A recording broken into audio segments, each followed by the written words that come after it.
I think we are live. Welcome everyone to the latest Dr. Norbert and not Huggy Bear today. Not Woohoo! Huggy. Where's Huggy? What have you done with Huggy? I have respectively sent him on a holiday. He deserved a break. I was going to do a joke about kidnapping him, but decided to leave that on the side. I He's like on it. holiday. He's having a lovely time. And to respect that, I've dressed up. I'm looking sharp, and I'm Marcus. Hey, everyone. How's it Hello. going? That's right. This is Marcus Gill from the southwest of England, not Cornwall, as he continues to Not point out to Cornwall. me. Well done, Norbert. You did it. However, you know what? Cornwall's a lovely place. I don't mind being paired with Cornwall. That's fine.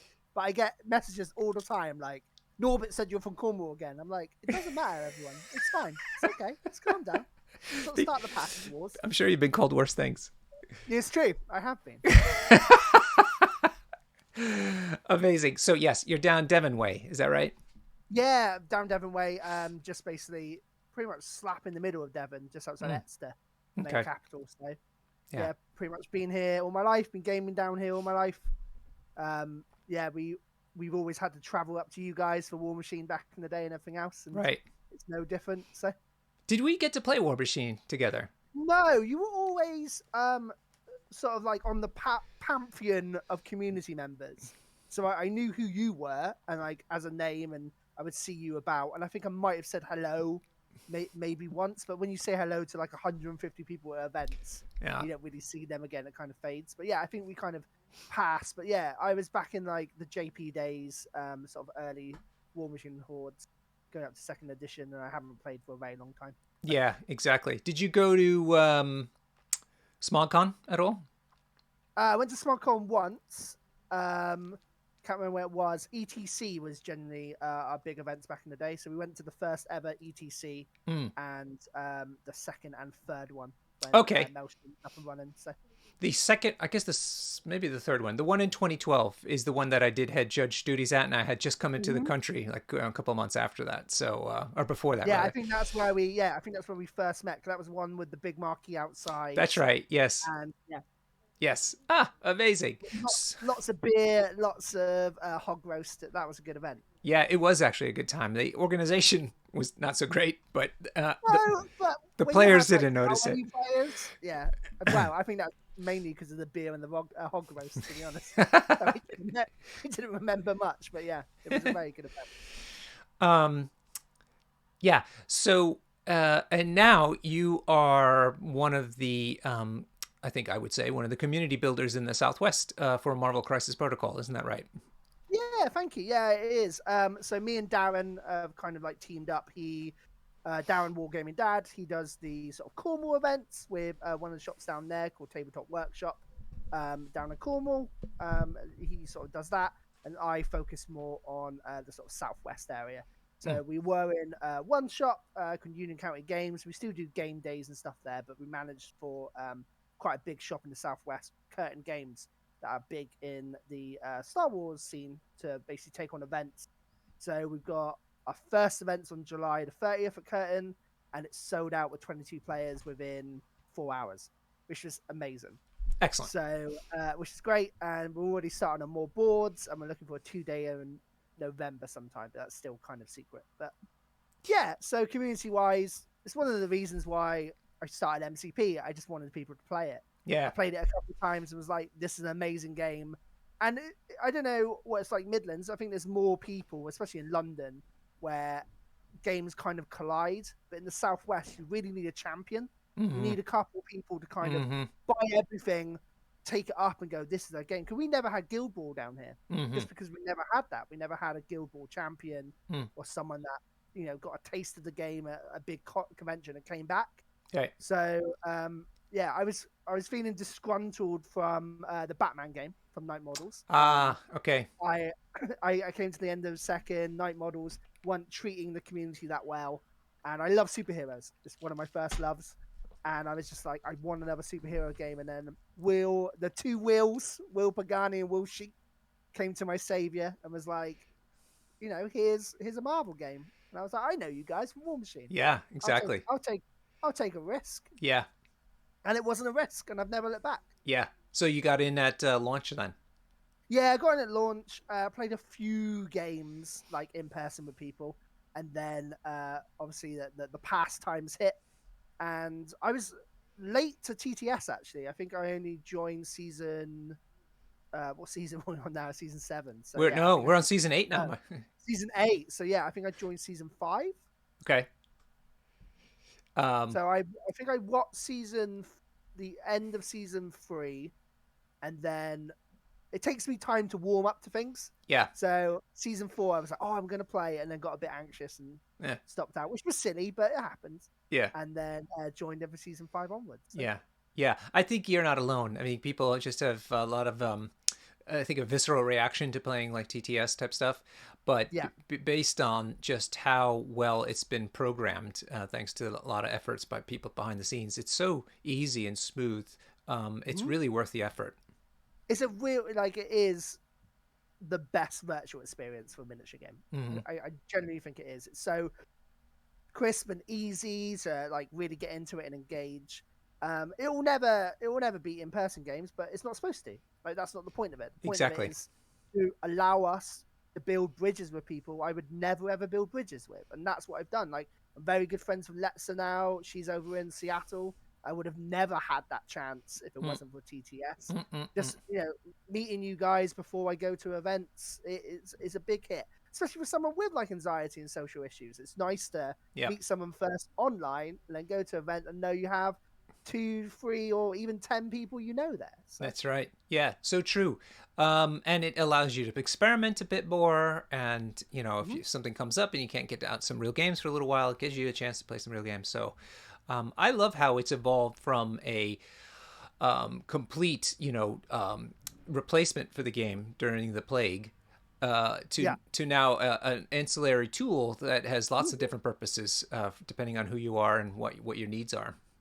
Yeah, definitely. I think tool's the perfect word, Norbit. Like you hit it on the head. Like a hammer to a nail, like another tool. Yeah, yeah, It is just a tool, and I think it's still important and it should be around. Just for like I buy everything, but it's also nice from a consumer point of view to play something, see whether you get the feel of it, and then purchase it. And yeah. I think that's generally what a lot of people do. I don't know whether there's anyone in TTS that hasn't got something in the game that's playing it. So That's right. And if you feel strongly about, only playing with models that you own, for company support, which I am supportive of, you just play the models that you happen to own in the game, and don't mhm. play the ones that you don't own. So you can Yeah, exactly. stick to your morals. It's not like the company has lost money by you playing TTS that way. No, Yeah. you've got your toys. They have the money. You crack on playing. I'll So tell you though about adapting because we in the plague we were playing it nonstop, and then we had like some intermissions in the plague, mhm.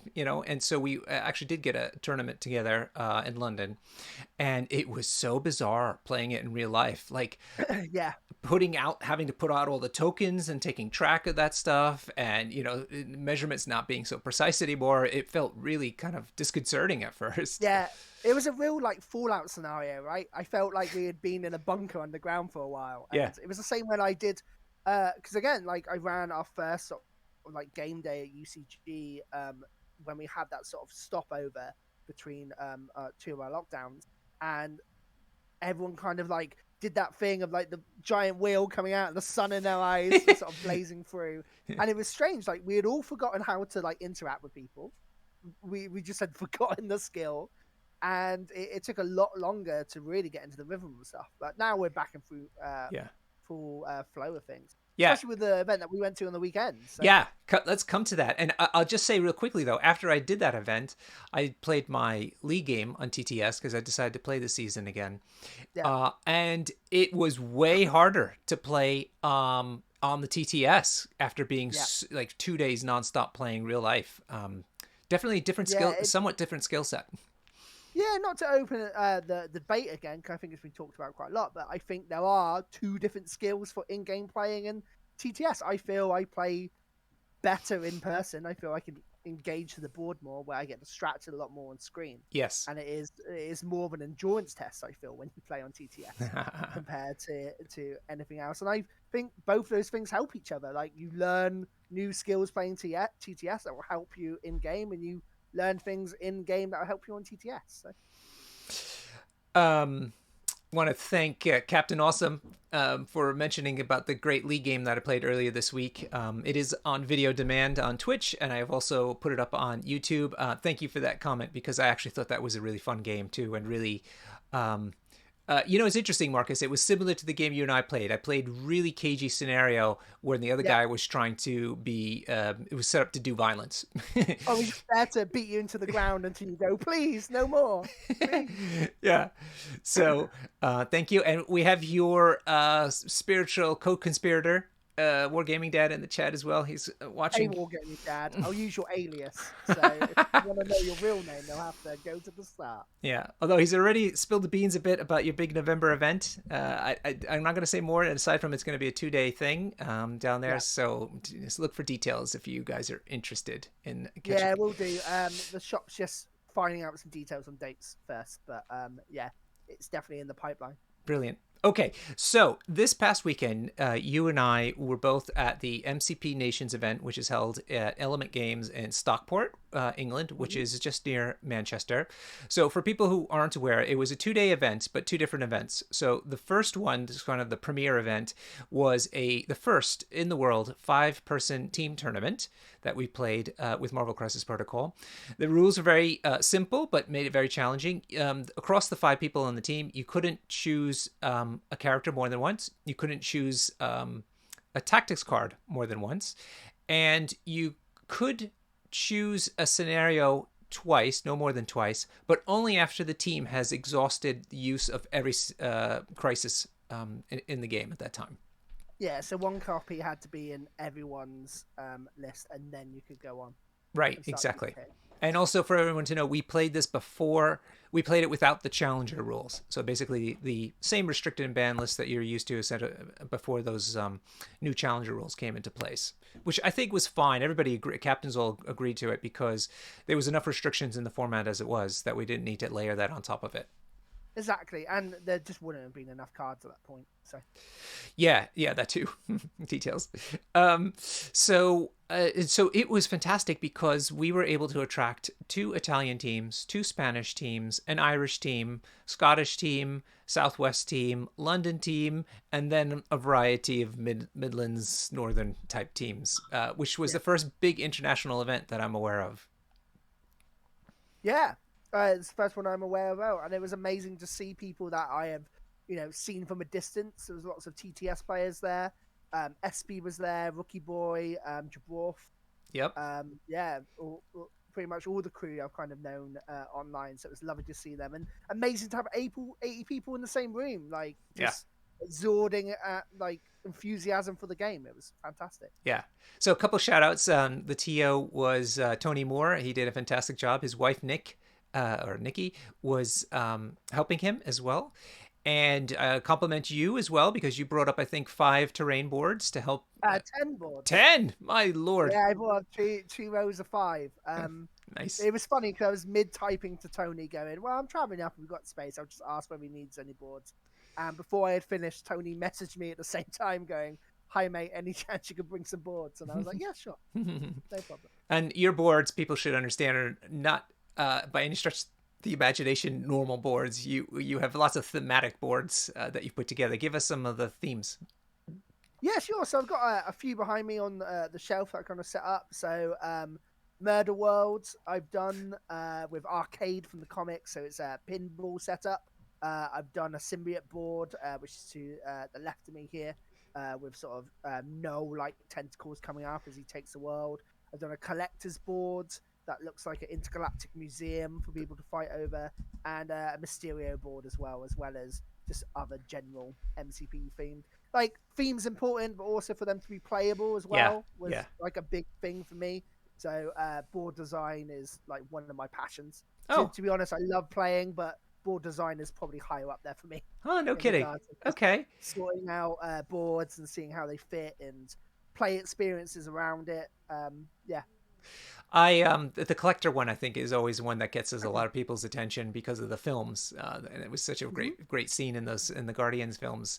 But yes, your professionalism is very evident because you turn over any piece of your terrain and they got the number written right on there about what size it is. It's lovely. Yeah, and I also have I had them for the 2 day event we went to, but I didn't bring them to the team event just because none of the other boards had it, and I thought it would be unfair. Setup boards, so they're just like A4 boards with Daily Bugle on the top. I've actually got one on the side. 2 seconds. Okay, yeah, cool. So yeah, we were playing 4 rounds. So we had 16 teams there. We played 4 rounds to come to a clear winner, and it was just we had a pairing process that wasn't terribly complicated, but did have a bit of a strategy attached to it. But other than that, played pretty much normal MCP. All right, let's see what you brought. So it's just a setup with basically how the board should be set up, Oh, I terrain see. fighters on the left, and then basically what the board is. And Ah, also in the top left, it's the corner of the total number of sizes as well. That th- helps players to recognize what sizes there are to board. So, for example, if they're playing Magneto and there's only 24 points on there, maybe they play Mystique instead, and so on. Things yeah. like that. That's fantastic, and for all those dirty Brotherhood players out there who never seem to, they love taking terrain off the board, but it's very hard for them to put it back on the board after the game is over. I was noting on the weekend. I was like, I'm going to watch those Brotherhood players and see what they do when it comes to setting the back spell. And I will say, hashtag not all Brotherhood players. Like there were some that did set up the board afterwards. me, So me. congratulations. That's my TO in me. I can't help myself. I also clear the tables of empty cups and bottles and crap like that. I can't stand it. Yeah, the same. Yeah, we just the born TOs. There's just something in us. Yeah, there's something that snaps going. I have to make this experience better for other people. Yeah, Like I have to make sure other people have fun. So. yeah. And so then Sunday, a number of people decided to go home, but most of the people stayed. So we had about 62 players the next day compared to 80 the first day. And then we just played a normal MCP tournament, Swiss rounds, and left it after 4 rounds so that there were 4 undefeated players who each shared a prize at the end of it. Mhm. And we were using the new standard rules as well for that one. That's So. yes, right. The challenger rules went into effect, which was great because then we kind of had 2 amazing experiences because that was probably the first challenger event in the UK as well. Yeah, definitely. Especially with those numbers. I think we had 60 players 62. toning up. 62, Yeah, which is, yeah, fantastic for that. And yeah, there were some people that were tired. I was definitely shattered on the second day. yeah. And yeah, it took a while. But yeah, my Sunday started great. We played each other, which Yes, was awesome. that's right. We decided we I wanted to get a better sense of how to play into convocation, and of course you're the master of the convocation. So Thank you. I would say still an apprentice. Like whenever a true wizard is always an apprentice. You're yeah, always learning something. yeah. But it is a tricky faction to play, and I love how you are sticking to it because it is really interesting. Um, However, Huggy is also a big fan of the convocation, Mhm. and so he was been able to comment on some of the games that we've been watching where there's some convocations. I did manage to pick up enough about not how they play so much, but at least understand what all those crazy cards are. Yeah, definitely. I think that's one of the things that I've struggled with convocation sometimes is, especially going on the TO thing of I want my opponent to have fun and feel good, and they can be quite daunting for the opponent. The person that I play that was playing tonight, actually, Trez, I played at the event, and he was unfamiliar with convocation and had a couple of moments where he Right. was caught off guard with something. So. Right. Yeah, you caught me off guard straight away in a good way, which was now I understand why you bring Electra and the ninjas. It isn't Mhm. so much for Electra, it's for the ninjas. It is for the ninjas. It helps that Electra's got a mystic attack as well, and brings a powerful physical attack when you have someone that just needs to go free. But yeah, it's for the ninjas. If people are unaware, Ironbound Books is a tactics card. It's 2 power to play from a convocation ally in your power phase. When you play it, you can turn physical attacks into mystical attack. And it comes back into your hand once someone is KO'd. KO is the important part. So normally someone will have to daze and then KO over. So it's 2 turns before you get it back. But not with grunts, because when grunts are taken off the board, they automatically bring the card back. They're KO'd. The Yeah. good thing with the ninjas is you can pick up a objective, because they have to have the objective, do an action, and then they KO themselves and they pass the objective to extract to someone else. So not only do you get an extract on someone better, you also get The your car back. card back. And then, even better, if Electra's in range to then attack someone, the ninjas come back. So It's so filthy. It's just it absolutely. is it's pretty filthy, but I do still feel it's a gimmick. But it's a nice little magic trick that you can play Well, and stuff like once I learned about that during our match, then after that it became a matter of just controlling the ninjas or ignoring them. I didn't bother touching them at all, so they had their way with me. Yeah, definitely. Especially, I need to mix up my crisis cards a bit. I think I need to start playing things like power the cubes to put my extracts down and just play around rather than feeding this tool meta with all the attrition cards I've got. I've got quite a lot of cards that I think some wizards, especially Utility Cookie, he played a more attrition Mm-hmm. convocation like myself, where Huggy plays more extract and tempo game. So Mm-hmm. that's what I need to explore next, really. Fantastic. It's great to see you sticking with those guys. Um, we're running a bit out of time, so I wanted to talk to you a bit about the team tournament, insofar as how, team tournaments are universally. Most people feel that they are one of the best ways to play miniature games in general. Certainly was the case with War Machine. I've seen the GW types of games, also enjoying those things. How did you feel about it for MCP, and what changes would you make, if any? Change wise, no, I don't think anything. I think it flowed really well. I like the single event. The other, I was saying obviously single affiliation would be something I would put in, but you have that already because you're going to take one character of Mm-hmm. each, so that makes a lot of sense. Yeah, when it comes to the overall organization of the team event and how it's done, um, pretty good. I don't think there's anything wrong there. And you're right. I think it is the best way to play any game. Mm.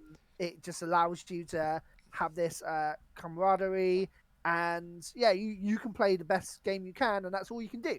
You can just go there, have fun, play the best game. And I think the way that MCP works with the rosters, the people when a team event, you put down a roster, then someone else puts down two rosters, and you choose which one you want to go up against. Because there's a lot of sort of rock paper scissors in this game of how things work and don't work. That opens up to a whole new strategy. So you're playing kind of two games. You're playing the game that you play with your opponent, and also the game of trying to get the best matchups for your team as you can. Yeah. And I think that was incredible for MCP because it kind of mimics the game in itself, where you try to build the best roster you can to take on as many different scenarios. And Yeah. then you play the game, so you can think. And in a team tournament, you're kind of doing the same. Like, you're obviously doing it for the game you're playing, but you're also doing it for the actual matches you want to play. So Yeah. I think it works perfectly for MCP. I don't know about you, Norbert. Yeah, I think MCP is actually a bit even better for team tournaments because the game is so well balanced that the rosters you're bringing can be tweaked to a degree, but honestly, none of them are going to be horrifically rock paper scissors, like a bad matchup or anything like that. You can play a Yeah. game no matter what you're up against. So there's a And bit. only, sorry, I was just saying, only with one card as well for people. Like, everyone hasn't got Indomitable. Right. So you can kind of move around it. Yeah, if And anything, actually, the team tournament format made the game a little bit more interesting as an overall meta because you saw all kinds of cards and characters that you might not often see. Mm-hmm. And that opens up interactions and stuff. Like, not a lot of people would think of putting Electra in with Convocation, or what else I saw? I saw Viper in with Mm. a couple of people, and she did great. Mm. Like, sometimes she hasn't really had a chance to shine, but she's a long mover, got a good poison, and her. And then I saw her in Avengers list with Sam, of her and Black Widow, two long movers just going up, taking extracts, and then running away. It was great. Yeah, so I encourage everybody to do it. Did your team, and also I don't want people to feel set off. I think loads of teams decided, everybody, the way we did it basically, and I think many teams did this, is every player decided what they wanted to play, and then you just negotiated a bit with each other. But ultimately, it was just a matter of some tweaks rather than real problematic putting the team together. And we had some basic idea of what we're weak into and strong, but we didn't do a huge amount of preparation for that sort of thing. And I think it was okay because again, the game is so well balanced. Yeah, exactly. That's pretty much what we did. So it helped that I'm a wizard player, as I don't really take much resources from anyone else. Yep, Because exactly. I have 8 TT cards I can kind of choose from, and they're all pretty decent.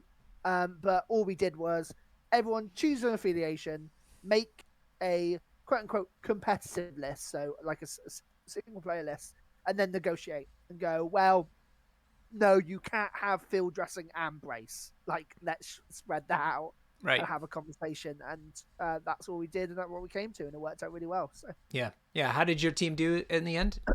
yeah, so we went 2-2 in the end, which is Nice. good. Yeah. Yeah, some incredible teams out there. Yeah, I think in general we had 3-1s, a 4-0, and yeah, 2-2s for everyone else. So they were all kind of close round. Yeah, ours were all close rounds as well. We did go 2-2 as well, but it was always 3-2 or 2-3 in terms of the wins and losses. So it was tight. Could have gone either way. And I had a grand time. It was just such a great day. So very much encourage everybody to do it. How did the event scoring want? Guy, can you elaborate? What do you mean by that? Scoring, while you type that answer, it basically went by team wins, right? So if your team won the most matches out of the five, your team would get a tournament point essentially, and then I think second tiebreaker was number of wins across the team, and the third one I think it was the number of VPs scored. Is how we did it. If that's what you're asking, and I think that's fine. I mean, I think that worked out. I mean, that's how we used to do it in War Machine, more or less, and that works out fine because it rewards winning essentially. Mm-hmm. And yeah, it takes pressure off some people if they get a bad matchup, and yeah, it allows the matchup system to really play into like how you're going to get those free wins. So Exactly. All right. Why don't you vamp a bit while I yeah, sure. log into this game here because it is time for the big matchup. It sure is. Yeah, so tonight we've got Mikey with Criminal Syndicate and then Triss with Guardians. They were both at the event over the weekend. They were both on teams and they were both playing a single event. I'm pretty sure on that. Mikey's team actually won the team event That's right. uh, with Bowden the Beautiful, which is fantastic. So we've got a team winner in thing. And yeah, both players are very good. I played Triss at the singles event. It's very close. I caught him off guard a bit with convocation, and I'm sure I'm definitely not going to do that again. Um, one thing I've noticed with once you play convocation, you don't know what happens. The first thing you do is open up an app and look at cards for about an hour, and then come back and go, "I've read the books, I've done the homework." And I go, "Well done, congrats." I did that. The same thing. I did the same Yeah, thing. and so I mentioned it. I'm pretty sure Norbit's story is very similar. Just reply to some people in the chat. Captain Woodrow, is there a photo library of the boards I love to browse? There's pictures on Facebook and so on. I have been meaning to for a while, setting up a blog and YouTube channel around board design and setup called Good with a Hammer. I need to do it. I'll get round to it at some point, and all the photos of the boards will be up there. If not, they are on Discord. But what I'll probably do is at some point on Facebook, I'll gather all the pictures together and put it on one of the links for you, Captain Woodrow, so you can see all the different designs and so on. And we'll get Wargaming Dad put up some of his boards as well, because he's got a 3D printer and has printed some really cool concepts that I really like. One is a Wakonda board that has kind of an arena feel to it. So it's like a 3x3 mat with 4 size 4s on the outside, with like a throne in the middle, and then sort of like size 2s and 1s. So you kind of have this sort of, yeah, you can stay on the outsides and pro size 4s, but the real battle takes place in the middle, and that's kind of just down to dice. And it adds a different sort of experience to the game and makes you sort of choose decisions, and that's what I think boards should be. But like I said, I have an obsession with boards, so I can talk about them for ages, and I won't do. But yeah, today we've got Criminal Syndicate and Guardians, and yeah, I can't wait for the game to start and go on. Yeah. So I want to thank creator Kroll for developing this map for tonight. We're playing Deadpool meets Punisher Taco Turmoil, which is a lot of fun. That sounds like something a board that you would make, Marcus. Yeah, definitely. So on the right in red is Mike East, Mabus. He is from York. He and I are nemesis insofar as that every time we play with one another, it's always super close, and we try to trade wins from one event to the next, which is kind of funny. And on the left is Triss. And can you tell me where Triss? I know he's from England, but whereabouts? I'm not entirely sure. I think it is north area. North. So I think he came down with Amp for Nose, Amp from Protec. I think he might be around the ProTech area for ProTech Games, but I don't take my word on that. I'm not All right. entirely sure. We'll ask in the chat, maybe somebody who there knows him as well. All right. The crises that were chosen, we've got Secure Gamma Wave, classic, fast scenario, and we have Struggle for the Cube. Oof. 5 points of extracts. There's another fast type of crisis. So very fast for, remember, this is Criminal Syndicate and Guardians. Yeah, a lot of tempo on the board for people to pick up and get on the board. Yeah, this is going to be very, very fast, especially whether Kingpin's leadership will come in and allow Right. sort of take control. Right. Yeah. So you think he's going to go Kingpin or Daredevil? Because he does love I think Daredevil. he's going to go for both. I need to see whether bring up people's lists. Do you know whether versatile leadership is in Mikey's list? I need to go ahead and look myself. So why don't you go ahead and do that, and I can answer some chat questions. No problem. Guy, you were asking about a 15-player event that you're trying to put on, and you're using some sort of AOS scoring system. I tell you, I feel like that isn't necessary with this game. Just use tabletop.to or longshanks.org. Put yourself a Swiss match together, and just play it for wins, and honestly, bill it as a games day. Don't make it too competitive. You're basically using Swiss to help people find other players at the same level as they are through the normal mechanism of Swiss. And if you got 16 players, that's 4 rounds in a day, which is really doable in the most cases. You're going to even have a clean result at the end of it. So definitely just play regular Swiss for your first set of events. Tristan is from Worcester, so help me out, Marcus. Where is Worcester? Oh, I don't know. Everything is north past Bristol for me. I'm not gonna lie. Being a little Shire boy, everything past Bristol is north. Yeah, I'm not a native. I just know that once you get to the Watford Gap, you need a passport to get into the north. Yeah, exactly. Yeah. So that's the only thing I remember about Worcester, but we'll look it up. In the meantime, I will take a look at the criminals roster. So yeah, I have it up here. So he's decided to go with Kingpin and Shadowland Daredevil. So we're not sure yet which leadership he's going to take. Also, he does have versatile leadership in his versatile strategy. And he's taken it, as a matter of fact. Yeah. Fantastic. So this is really interesting. Have you played against this before, Norbert? I have not, but I've heard good things about it. Yeah, so it's really interesting because essentially you play another game on top of the game you're playing, where you basically play poker, because you can either start with Kingpin and dominate, and then flip over to Daredevil to start the strategy, or what I think is more interesting, starting with Daredevil and then always having the risk of becoming 2 on a point at the end of the turn.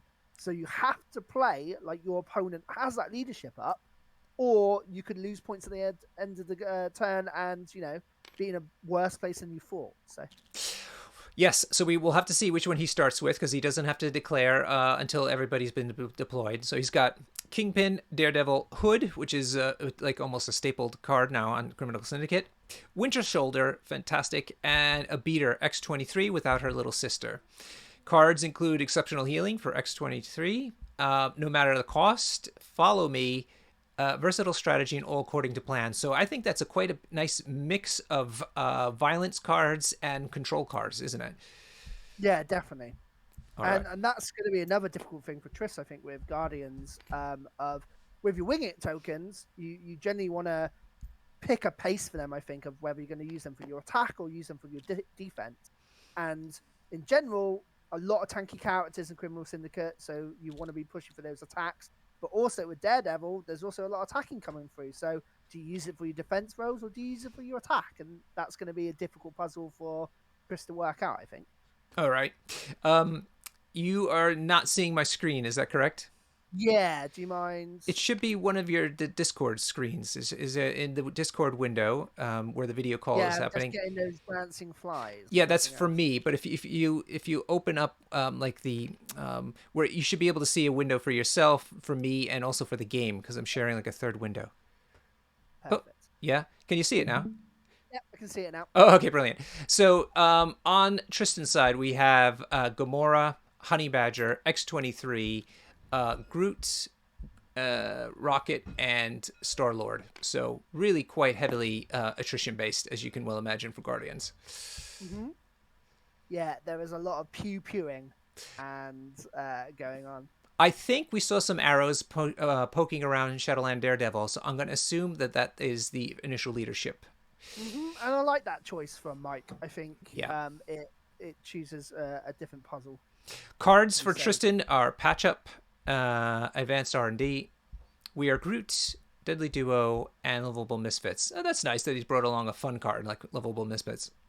oh, it's sometimes not that fun when it's played against you, Norbit. So it seems fun, but when you're in a position and then suddenly Rocket gets an extra attack and then Drax gets one too, and so on. Right, so Tristan won the. I hope that's his name. It's Trill, Tris. Tris. Okay. Anyhow, don't want to get his name wrong. No, definitely not offend. I believe there's a couple friends in the chat, so they can Yeah, tell help us if me. we're wrong. It does say Tristan in the chat, so maybe that's where I picked it up from. Anyhow, Tristan won priority, and so here he goes with his first activation. He has put Star-Lord on the right flank, and that is Gamora. Then after that, Honey Badger and X-23 staying together on the central point, Rocket and Groot on the left-hand side. So clearly putting some power players next to one another on the left and the middle. Yeah, definitely. It looks like they're going to go for a cube pickup.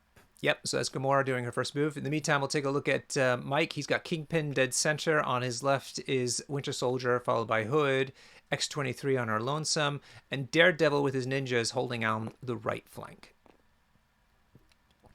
So that's Gamora picking up her cube, the easy cube, and it looks like she's going to go and contest, or at least be within 2 of the shelter so she doesn't take damage. Terrain-wise, we've got one big size 4 piece here at the bottom right, but otherwise in the middle it's size 2s, but 2 size 3s in the trucks, and a size 2 statue. Yeah, in general, when it comes to throwing, though, there isn't much throwing on the table. So Kingpin has a throw, and that is pretty much it, right? Kingpin, yeah. Yeah. Does X-23 show? I don't think so. No. So yeah, I think the only person that can target terrain and throw is Kingpin on that one. Okay. Cool. Right, so that is Gamora in contesting of the back gamma shelter. I thought he was going to move X-23, but I think he might have changed his mind. Yep, he's changed his mind, and Hood is going to go and probably pop himself on his back point to be in a position to heal later on in the game. Yeah, definitely. No, I like Gamora going onto that back gamma just to.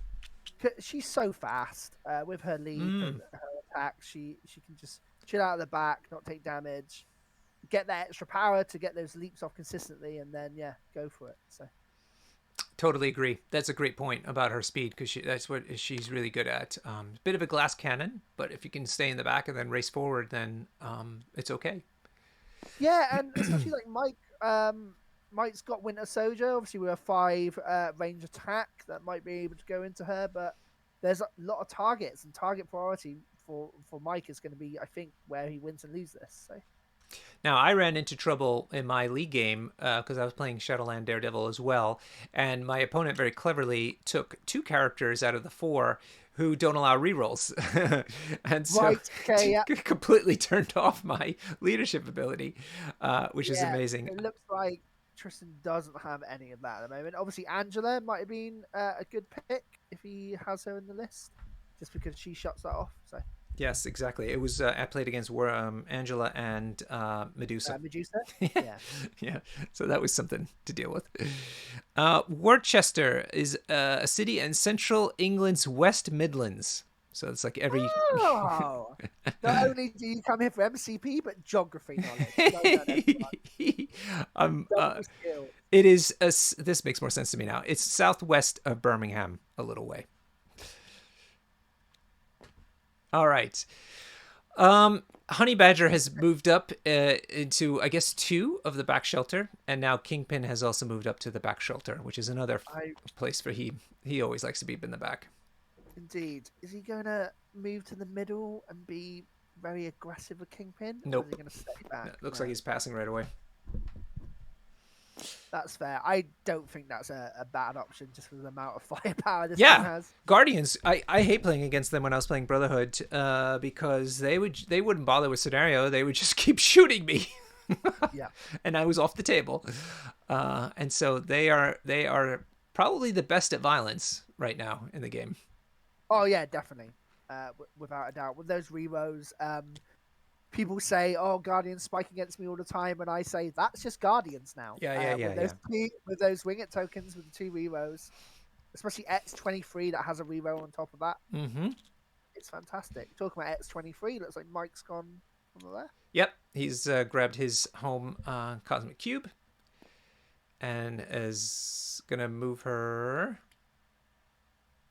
within 2 of the back shelter. So staying really cagey, but putting all his Yeah. eggs into the back there to not get shot as much. Yeah, there are some things that Mike has to be aware of as well, with having both X23 and Honey Badger.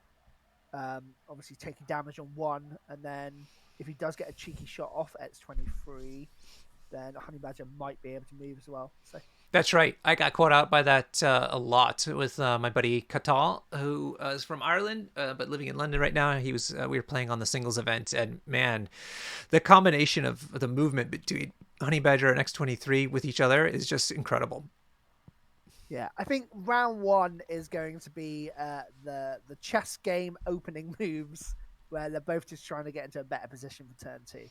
Yep.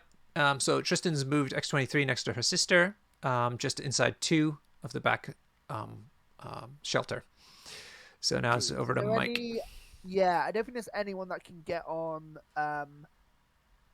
Tristan's back point either turn one, which could be if he had an Ant-Man or Mm. something else that could get on that back point and then suddenly switch into versatile strategy.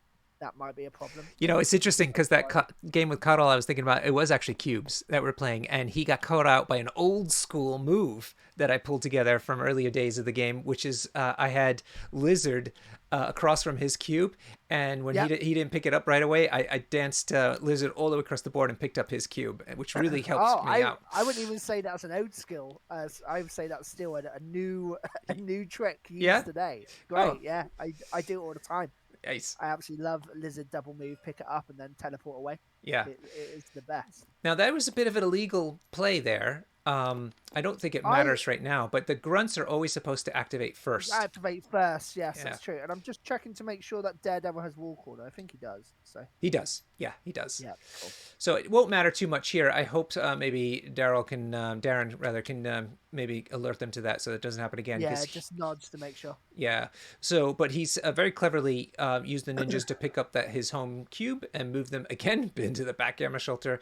Shadowland Daredevil is the one he decided to put out front and pick up that cube, which is interesting because normally the center cube goes to the person with priority. That's one of the big things, and that did not happen in this game. No, it's also just because they're both very attacky teams. So it's risky. Even with, I think the attrition kind of goes a little bit more towards the Criminal Syndicate, just with the damage reduction and so on. But even then, it's just, I think, too risky to try to go to that center. So. Yep. So Tristan's now trying to see if he can shoot Daredevil, but Daredevil has stealth. So yeah. That little 5 marker is useless. So he's elected instead to move him up onto a roof. And let's see where he goes from here. I'm very interested to see. Okay, he's going to move him closer to the action or hide behind a car. Let's see. Not sure. I never played against Tristan. Did you say you played against him? Yeah, I played against him. So, yeah. So his first turns were very much like this. It was, if I can get a couple shots in, great, but I'm not gonna push myself too much out of position to get risky plays. And then when I'm in a position where everything's stacked in my favor, that's when I go for it. Got it. And that is very much the feeling I got from him, which I think is a good way to play Guardians. Yeah, you can just go true Wild West Saloon, kick in the doors and just pew pew, or you can play a bit more tactfully and try to set up, which is going to be sometimes difficult because your opponent's going to have priority. But Right. So Winter Soldier is going to move within 2 of the Gamma Shelter, making it a very popular place. If they only serve drinks there, it would be Yeah, perfect. I was gonna say it's a new nightclub in MCP that everyone's raving about, the Gamma Shelter. Yeah. So Winter Soldier is going to be in range of a number of different characters. So let's see who decides to shoot. Quick shout out to the youngest player in MCP today, Quinn Duggan. Was also on the weekend there. His team did rather well. He did really well. He enjoyed some chips at the Nepalese restaurant, and he's here with us tonight. And thank you, Quinn. I am a handsome moustache man, so that's very kind of you in the chat there. I like the picking. Is he going for Honey Badger or is he going for X-23? I think it's Honey Badger. Okay, cool. Let's see. I agree. I tend to focus on Honey Badger first, even though X-23 is more dangerous. But it's just because the versatility that Honey Badger enables is just such a nuisance. Yeah, I just think he might be able to move X-23 now onto the point, though, right? Yeah, you would have thought. So yeah, I'm pretty sure that's Honey Badger. I'm looking at the little picture. I can't quite tell who took the damage. She's taken 1. Oh, Quinn left the restaurant before he got to the chips. Oh, that is a tragedy. No. That Yeah, is a tragedy. I don't know. Those beautiful Indian chips. Yeah. You don't come by those kind of chips very often, so it's a shame that he lost that opportunity. Indeed. The flavors really hit you on a bowl of chips in an Indian restaurant. That's it. Why pay for expensive dishes when you could buy a bowl of chips and just enjoy the sense of everybody else's dishes around you for free? That's how you that's that northern temperament. Always try to Indeed. save a few quid when you can. I was just checking Big Sis here. So if Tristan wanted to, he could have moved X-23 towards the Gamma Shelter. Mm-hmm. Just because it's toward, so he might have been able to find an angle to then move her into that Gamma. But it's a May and it doesn't have to do it. Yeah. But it would mean that Criminal Syndicate wouldn't go up 2 points. So. Yep. So that was Honey Badger. I confirmed it by looking at the rosters. He's in the meantime moved Rocket up into the shelter. So everybody's on their pack shelters except for everybody's there. And that's the turn. They left 1 cube on the table. Amazing. Yeah, that's interesting. I don't know who they had that could have gone out. I think Tristan probably, Rocket probably could have gone over there, but I guess he just would have been out by himself. So I understand why not. Good shout out to one of our accusers. Accusers are the TTS name for rules lawyers, essentially, judges, I should say. And Darren's gone in there and told them about the grunt situation, just to remind them. Perfect. Yep. Quinn. So who's got cubes on them then? Yeah. So we've got the hand, the ninjas, ninjas. X-23, and Yeah. I thought that 4 of them were picked up. Somebody must not have put it on their roster the right way. So Yeah. let me see if what I was can trying find to it. work out So now. that's X-23. No, Daredevil appears to have 2. Okay, great. Yeah. That's a lot of damage coming through to Daredevil. Daredevil seems to have 2, and X-23 has 1. So those are the 3 cubes. Okay, cool. Gamora has the 4th, and the 5th is on the table. Cool. If that's the case, he's only taken 1 damage so far. So big lead, though, for Mike, because he's got the middle shelter as well, which is worth 2 points. 1 for the back. Yeah. That's 3, and 3 is 6. And Tristan's got 2. Yeah, this is the thing. I feel setting up for plays is good, but the tempo that Criminal Syndicate has, you really just have to assume that you're always going to be the beatdown and just try to kill and flip as much as you can. So when it gets to a point that Mike can decide to play versatile strategy and flip over to Kingpin, hopefully it won't be that relevant because everyone will be dazed. So just try to push through that wall and just throw as much mud as you can. So it looks like ninjas used Vanish. Yep, they transfer the cube to Hood. So Hood now holds the cube, and they've gone off the table. And now Daredevil is going to... I guess he's done his job, getting 2 points, and is retreating. Yeah, fair. He's done.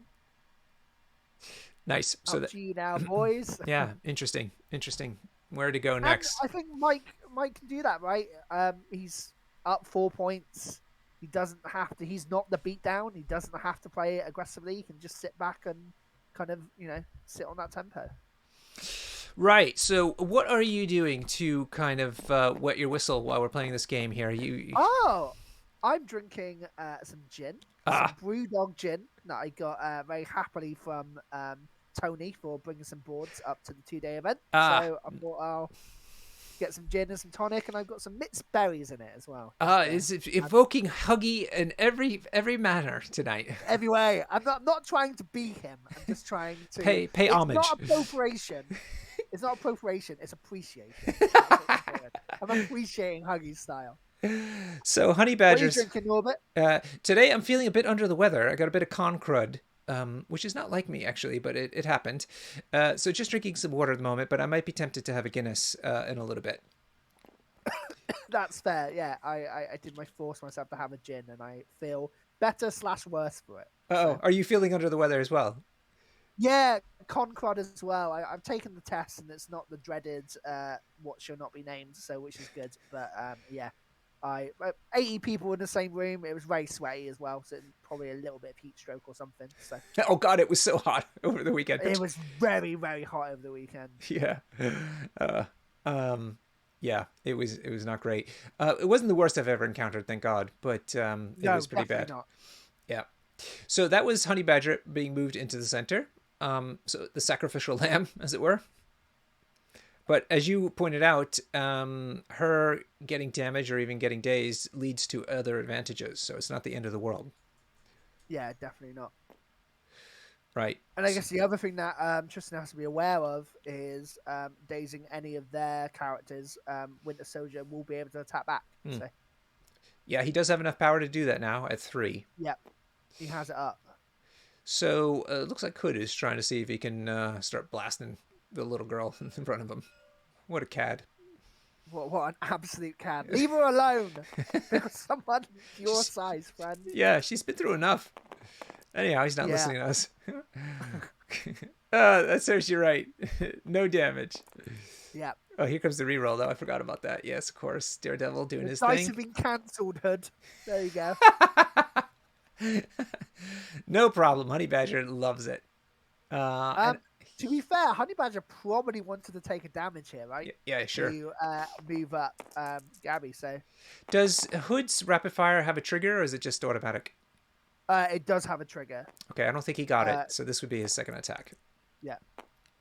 Which he's got it this time. Yes. So looks like she's going to take 1 damage. Yeah. Did that happen? Somehow, or did he change? No. Oh, no. Yeah. There it goes. There it is. It just took him a little time. He's just toying with us. Going to remember? Yeah. Here it comes. Just like you said. So go ahead. What's the trigger? I would check that they're within 3, though. I think they probably are. But They have to be within 3, and she just gets to move. yeah, gets to move medium towards. So Right. So now they're both contesting the center objective, which is. well, Honey Badger can't contest objectives. Oh, yes. Thank you. So it's X-23. We're going to be scoring the points now. And Honey Badger is a bodyguard for her, or just allows this movement? No, so Honey Badger has the bodyguard, which is the Luke Cage bodyguard, Norbert. He's a taunt. Has to be within 2, yeah, the taunt, exactly. It has to be within 2 of the person attacking. So Brilliant. Okay, so that's Hood done.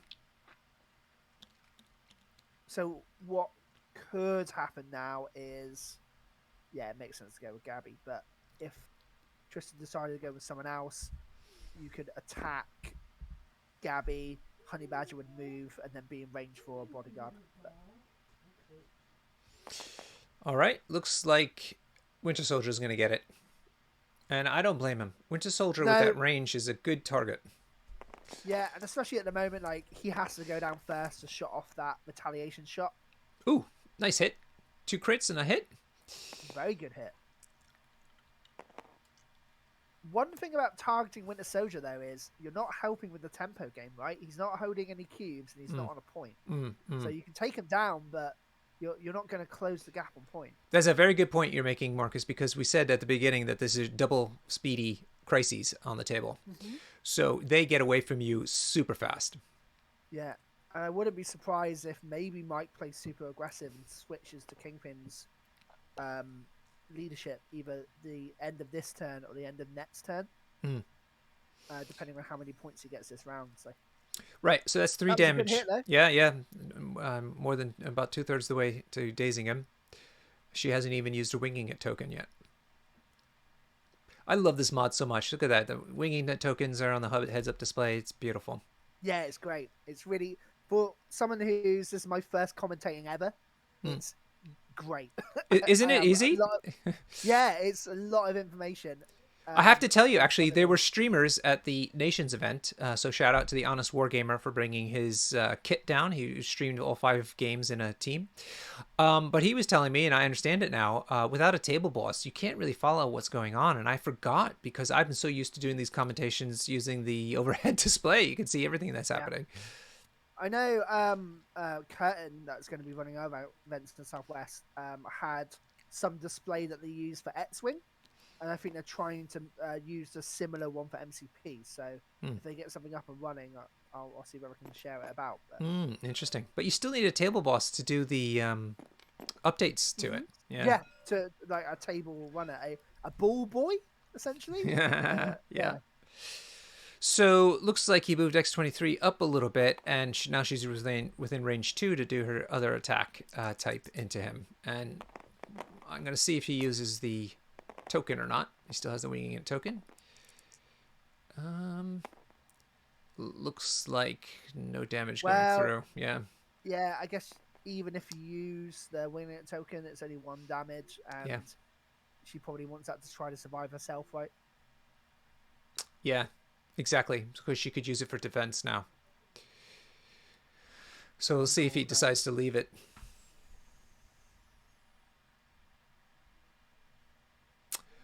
Yeah, and even with Honey Badger in the middle, he still hasn't got anyone And getting that mid gamma. yeah, I was just gonna say I think he's moved outside of 1 there, so no one's scoring the middle. Yeah, no one's on the middle. All right. So as long as Mike just leaves Honey Badger alone, there's no way that Gabby's going to go back on it. So Good points, because you don't have to go forward just because no. you have an advance. Yeah, it's towards. So Tristan's placed X-23 in a really nice position to maybe get back. It's just whether Mike takes the bait. But personally, I think you just leave him alone now. Yeah, exactly. Oh, He's been dazed. Dazed, Yeah, dazed. He must have. Yeah, he used the wing in it token, re-rolled it, and did the damage he needed to daze him. Amazing. Wow. Wow, that's good. That must have been just the one hit that he needed then, I guess. Yeah. He rolled the shield and the blank out and got 2 hits from it. So Cool. big payoff. 3 block to just 1, yeah. Big payoff. Nice. Yeah, big payoff in nutrition, but when it comes to Points. tempo, Yeah, exactly. points, not much gain.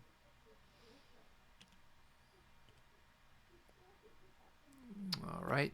She's looking. She got a 3rd attack or a throw or something. No, we said she didn't have a throw. No. Oh, it's Kingpin. Kingpin is going to attack her back. Makes sense, because Kingpin doesn't want to move because he's so slow. So if he's got a target, you might as well go ahead and do it. Use it. And, but she's not having any of it. Look at that. 4 saves. Wow. And that was a good hit from Kingpin as well. Yeah, I know. He wasn't messing about. She saw him coming. I can see that to generate the power to do a hell to the king, right? Yeah. That's just not toss her away. Yeah. He's still got a throw. Yeah, I actually minded maybe a throw and just move twice, but that's how I like to play Kingpin. I just like kind of wait to the end of the turn, throw someone, or move twice and throw someone off a point. So I'm not sure what just happened here, because he's thrown an activated token on Groot. Oh. And I actually was been paying attention this game, so I'm not sure what's happened there. Yeah, me too. I don't know, because that definitely was a hit into...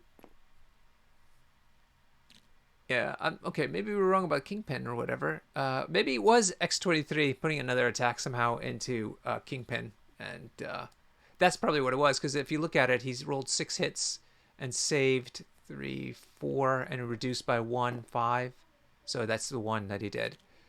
Yeah. So it was X-23 getting another attack in on Kingpin somehow. Right. Okay. But I don't know why that means Groot got activated. Unless that was just a mistake. They put the token down by accident. Who started the turn? So it was. I would say it was Mike. He played Shadowland, Daredevil, and Ninjas. Okay, cool. So it looks like Oh, she's got Frenzy. X23. She's got Frenzy. Yeah, That's what yeah, it yeah. was. Okay, great. Thank you, Captain Woodrow. Right, so now Mike's going to use his X-23 into the imposter across from him. Yeah.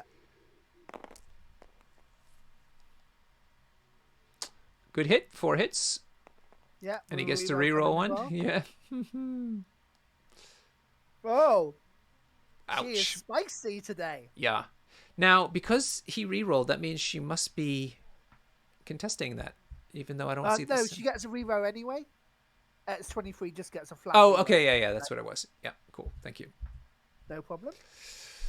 Okay, and save 2. So X-23 should be on 3 hit Is he points. Oh, going to she's got move damage Guardian? mitigation as well, doesn't she? She's got a healing factor, but not damage mitigation. So that's 5 hits, 2 saves. I would have thought 3 damage going through. Mike's moved his X-23 closer. Yeah, Mike's... it looks like he did the spender to give her a move. Yeah. Right? Or did he just move? He might be within 2. Pierce on the wild. There we go. And Mike rolled 1 less die than he's supposed to. Mike's played this roster, I think, a lot, so I'm not sure what's He going has, on. yeah. Mike has definitely put some reps in.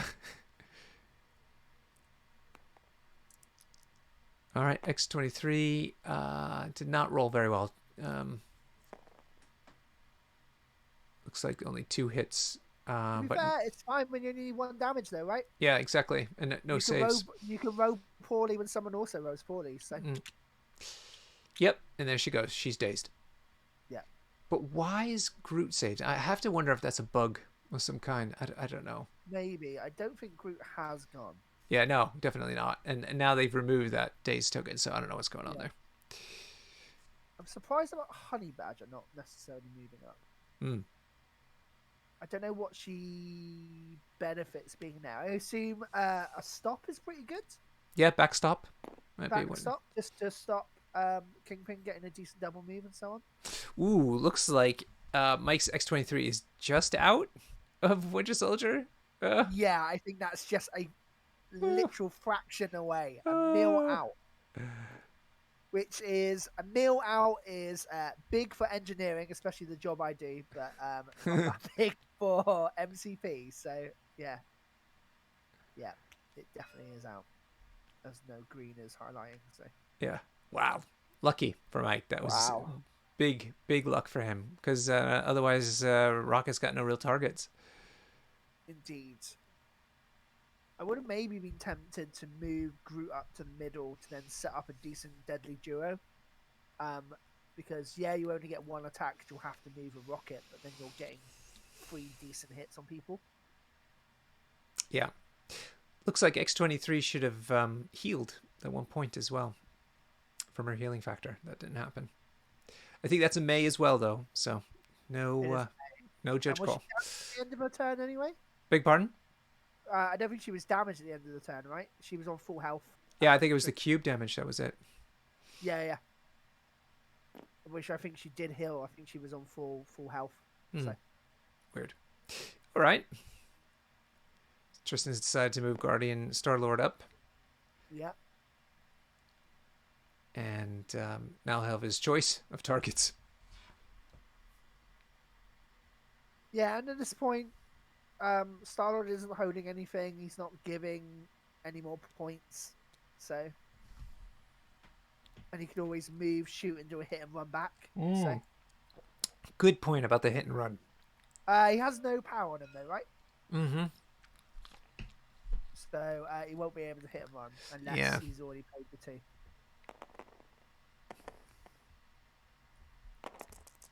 So it looks like he's attacking X23. Decent hit.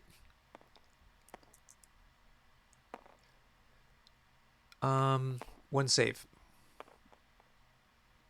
And so 2 hits go through. No wild. No.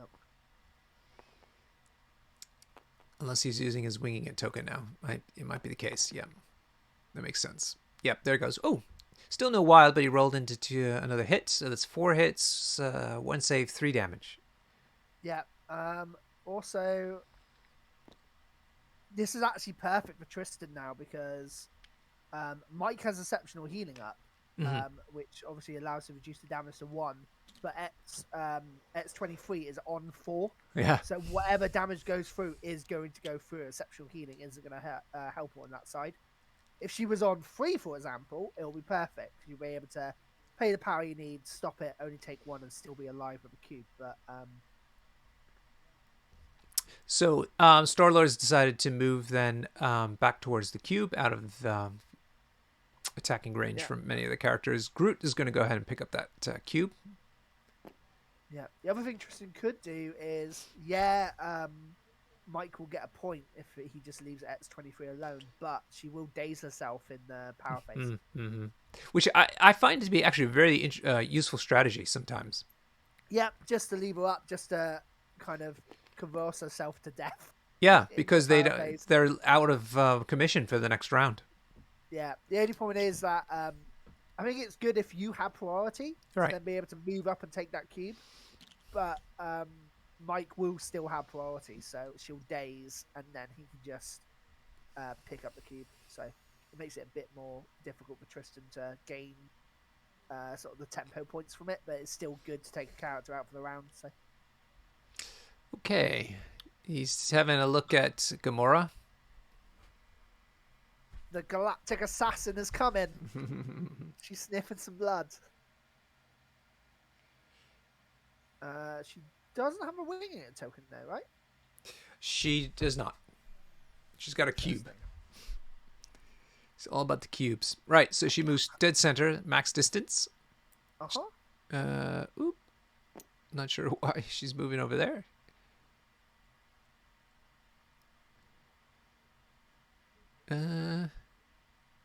Okay, maybe they didn't hit the button. Yeah, I think it's just a glitch or something. There we go. Cool. Yeah, I think this is risky for Gamora because she's holding a cube, which just brings another point towards Yeah. And, Mike. and he doesn't want to put her on the point to score. Oh, he's moved it again. Yeah, I get it. There's a lot to think about. It's hard when you're already down 4 points, because you're basically losing in the attrition and you're losing in the tempo. So it's great that you took down Winter Soldier, and it's good that X23 is on our last legs. But when it comes to the Winter Soldier turn, that was a lot of resources to gain no tempo and points. So. Yes, and but it is kind of a difficult situation when you've got two Oh, gangs. 100%. It's hard. There's no my analysis isn't Yeah. someone's made a Damning. bad play. It's Yeah. just Yeah, it's you just know, difficult. there's just hard choices, and that is what it's like to play against both Guardians and Criminal Syndicate. So Yeah, that's what I'm saying. there's a So lot of where I was going with it is that you have to make a move at some point. You have to move your activate your characters, and so you have to sometimes just put them in the least bad position. yeah. You just have to stack things in your favor. Because that's one of the things I learned with MCP, probably a little bit too late. I would always get annoyed with dice. I would always be like, "Oh, I'm getting diced off," but I'm putting myself in those positions to be diced. That's right. Like you have to like vary that a 4 dice attack can do 6 damage. Like it can. Like it's not always going to do it, but it can do it. So especially with Criminal Syndicate, you have to be careful where you place yourself and what you give up to the spike gods, right? Yeah. Like what you give up to the gods of spike. And with Guardians, They pray to the gods of Spike all the time because they got those winging tokens. Yeah, yeah. So They stacked the deck. they do stack the deck. They Certainly in their made a favor. backroom deal with those gods that you didn't know about. Yeah, exactly. They have a chat. They're already talking. There's Sasha making a comment about Gamora bouncing herself multiple times in that lamppost as if she's been drinking all night. She's It's just not here, okay? It's not here. Gamora, there's a lamppost there. There's not a lamppost, all right? I would see a lamppost if there was. And then she tries to do the leaning thing and just yeah. falls. Like, look, there isn't one here. Whoop. Oh, that's amazing. Cool. So after all that craziness, he's decided to just go ahead and put her on the point. I thought that he was going to try to move her and throw her into somebody and then do an attack. But that doesn't seem to be the where's case. Gamora end up? Just in the middle. Just in the middle here. Yep. Yeah. Which is still only one character because Honey Badger does not contest. That's right. Here we go. So I think this is going to be a move. And a throw throw. Gamora off the point. Yeah. Yeah. Oh, Kingpin wedging himself into there. At this point, was a follow me played? No, he hasn't got follow me. So yeah, there's no reason that group should be activated. Yeah, that's weird. That's just I think that's just an error of some kind. Anyhow, Mike's gonna try to get. Okay, yeah. So Kingpin's on the point. Yeah. And he's going to politely ask Gamora to leave. Yeah. Excuse me, my dear. Could you see yourself out? Lamppost that you didn't think existed. Do you mind? Yeah, here it comes. Yeah, let's think about this. So yeah, I think the right flank is a better choice. Because Mike's deployment line is a flat line here.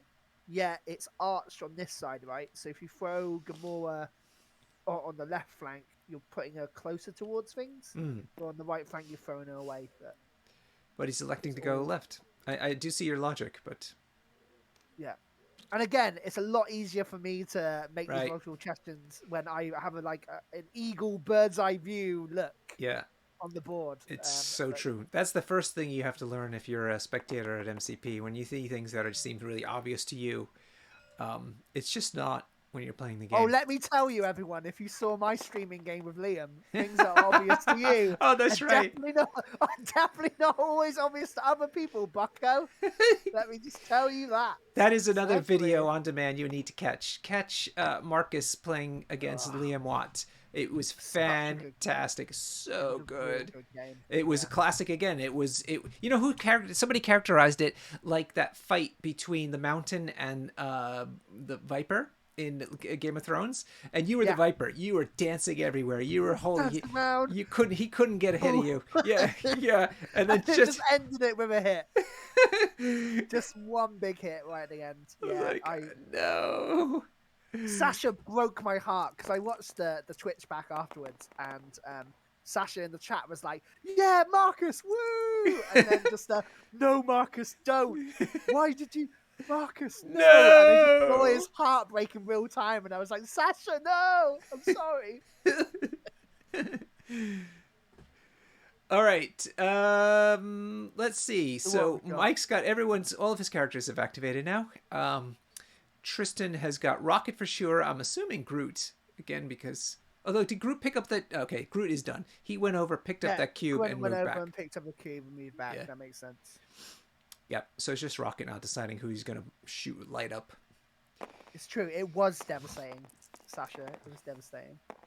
But yeah. So have some shoots again.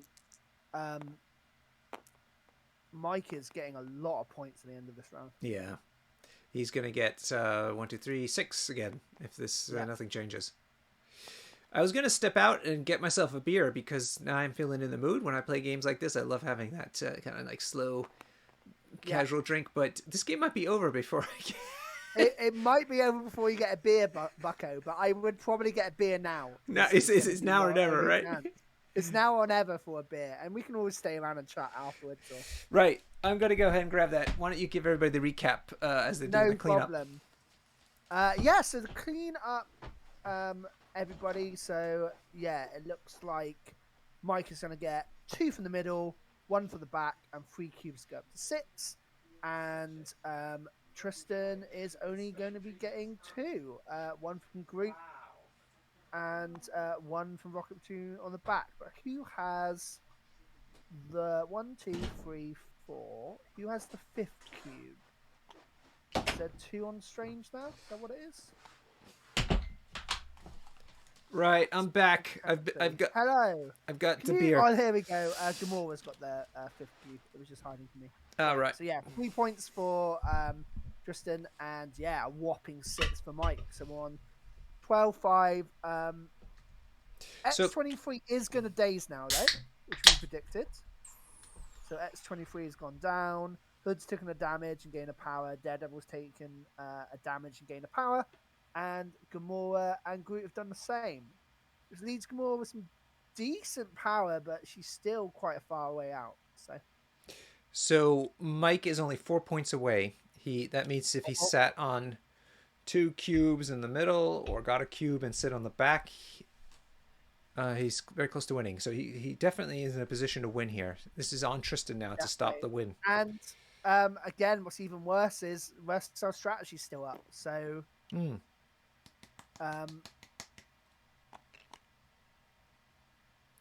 right, here's my Guinness. Very nice. Enjoy it. Cheers to everybody. Cheers. Cheers, everyone. Cheers. Thank you so much for having me on as guest commentator. You've been a pleasure, Marcus. Thank you for taking the time to do so. No problem. It's been good to use my orating skills again. So your oral skills. Orating. I deliberately didn't choose that word, Norbert, but that's fine. That's okay. Okay. I used to do stand up. So yeah, I heard about that. I just read an article about Janine Garofalo. One of the pillars. It's in the New York Times. One of the pillars of 90s comedy. 100%.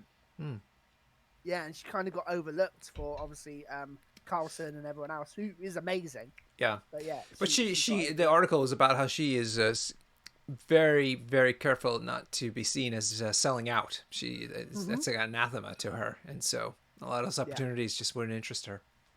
All right, looks like Hood is going to... Sorry. No, I was just going to say, it's just about comedy. Like, that is important, but also, after 10 years of making no money and putting the work in, you can sell out. Like, you're allowed to take some money. It's whole different now. I mean, nowadays, I think millennials, certainly Gen Z, the Zoomers, they looking to sell out. You know, they want to become the TikTok sensation. They want to be... Well, that's the thing, though. Like, comedy has changed so much. Like, even from the 8 years that I was doing it, like, it just evolved past everyone, and it's just a whole different beast now. But back to MCP, what we got? Looks like Hood. Why is X23? Oh, so the cube dazed her this turn. Yeah, she had a cube Norbit, so she took damage in the thing, and now she's out for the round. Okay, so that was Hood into Tristan's X23. Only did a point of damage. And his second shot's going to go in now. Did get the trigger though, right? So. Yeah, I think so. Another good hit. Christ, Mike's on fire tonight. Oof, this is looking grim for Tristan. But now has a lot of power to start healing people as well. Yep, that's it. It's 23 gone. Yep. Honey Badger can't take points. And Hood's for his trouble gonna shoot his sister too. Man, what a bastard! No. Hood, I know you're like an organized criminal with a demon, like seriously, try to remember some shred of humanity. You bastard. And remember, everyone, he doesn't have magical guns and he doesn't shoot bullets. He holds guns and channels magic through it. It's very important difference. So what he loads into the revolver, Sasha, is magic. That's what he loads into that revolver. It's like a magical gun. Alaka Blam is what it is. Alaka Blam. Yeah, it's just like Blade. Blade swords are mystic. Yeah, but that's because they're made like forged to basically kill every living monster on the planet. So,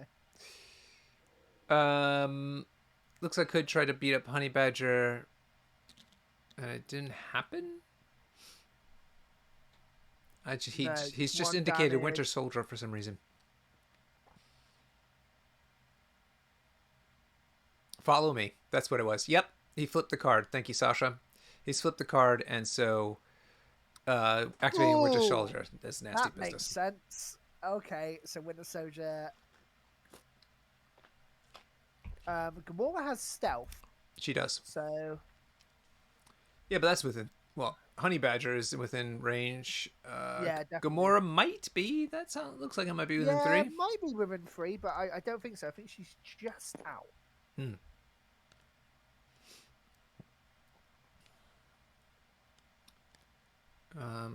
That looks like the cube is outside of Gamora. So, Mike. Mike is moving to pick up the cube. It looks like, Yeah, and that then do makes sense. his spender attack, which is only range 2.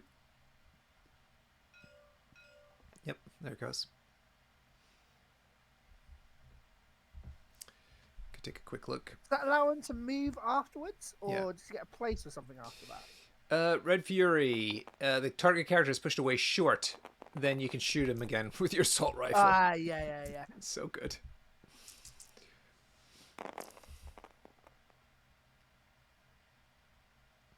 Oof.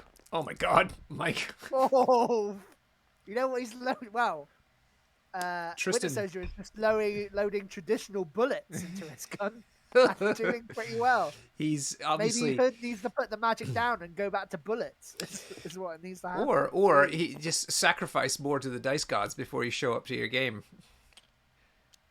That's true, Sasha. You could use Hydra Tactics to move. Has he got enough power to pick them both up in Hydra Tactics? I think he does. Mm-hmm. He's within 2 of Kingpin. Oof. Right, so Because that's 4 cubes and at least 1 point, possibly 2 more. yeah, and yeah, he's going to Hydra Tactic now and go off. And GTFO. Yeah. Can he target X-23 because she's dazed? I don't think so, right? Correct. It has to be King. He can? Really? Okay, cool. Wow.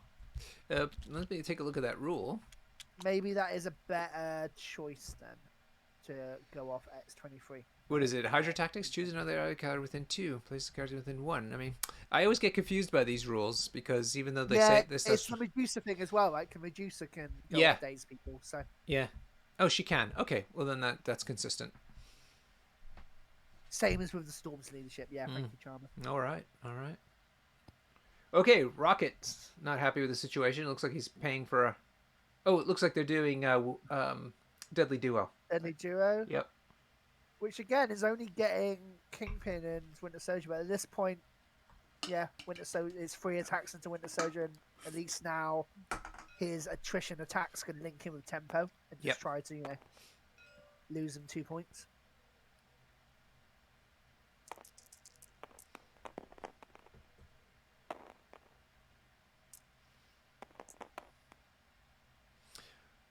Not a great hit from Rocket on that one. And it looks like Winter Soldier was able to save it all. Yeah, and I would say it's probably a waste to use your winging it at that point. Oh yeah, yeah. Unless you really need to get like a 1 point in. Unless you really need the power to then do a Hydron next, I guess, is the only thing. Because you can use it, try to fish for that 1 to make sure you've got the 4 then to do a Hydron, which is in a pretty good place. So Marcus, are you in the Zoomer category, or? Am I a Zoomer? That's a very important question. Am I a Zoomer? Yeah, because I'm trying. I'm certain that the Zoomers are major fans of my channel, and because they're notorious for not doing likes and subscribes and stuff like that. Right. Okay. Yeah. Those silent likers. Yeah. So I'm really big with the Zoomers. So I thought maybe you might be one of their people.